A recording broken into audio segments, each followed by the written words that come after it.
for example, we're going to learn about how what initially looks like a lock problem actually showcases how the door system needs to work in harmony with itself.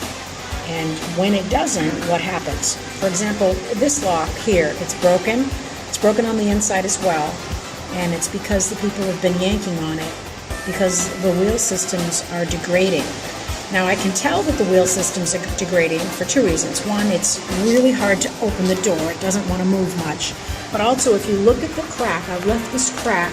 It's a little hard to see, but this crack is skinnier at the bottom than it is at the top.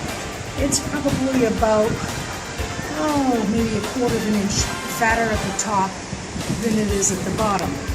And what that's telling us is that the wheels are out of alignment, which is partly what's causing this lock issue. The lock isn't working properly. You're also having to yank too hard, which is what broke the handle. But I also want to show you on the far, far left side of this door what's actually happening.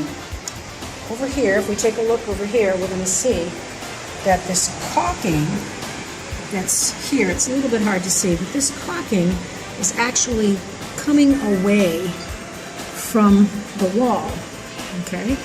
Now, that should not be happening.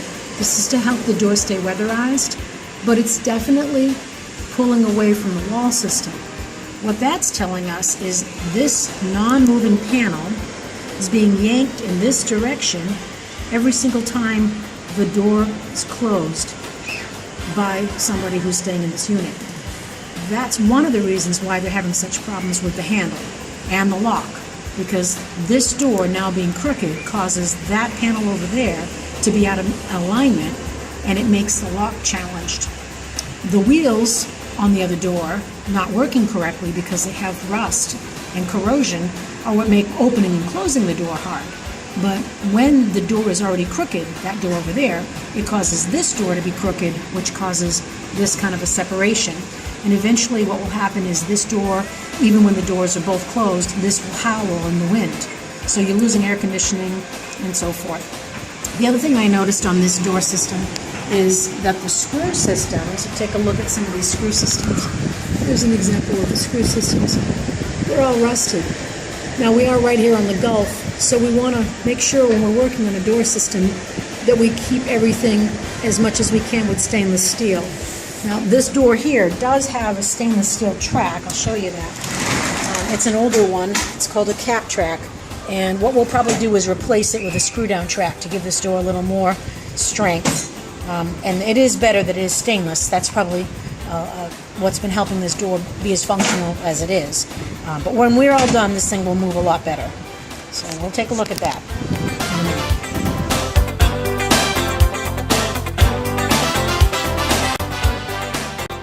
So here's this door now with the wheel taken out.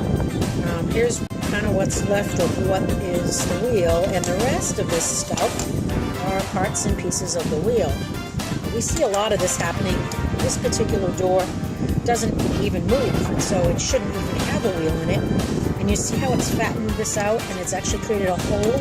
These kind of rusty, nasty-looking corrosion pieces. That's what happens when wheels are left indoors that don't move often. It really causes them to bridge the gap with corrosive elements, and then it eats away the metal. So when we see this, we take these wheels out, and then we clean everything up. We bolstered this panel so it can't move with special kinds of brackets, and we get rid of all this horrible stuff here. Here's all the rest of the roller pieces from that wheel that we just pulled out. So as you can see, this roller has been in there for a long time. It's just been doing nothing because it's a non-operating door. It never should have really been in there, but it was probably put in there by the original manufacturer. So we look for these types of problems when we're out there working on a door, because this can cause a door to actually be eaten away to the point where you need to actually replace it.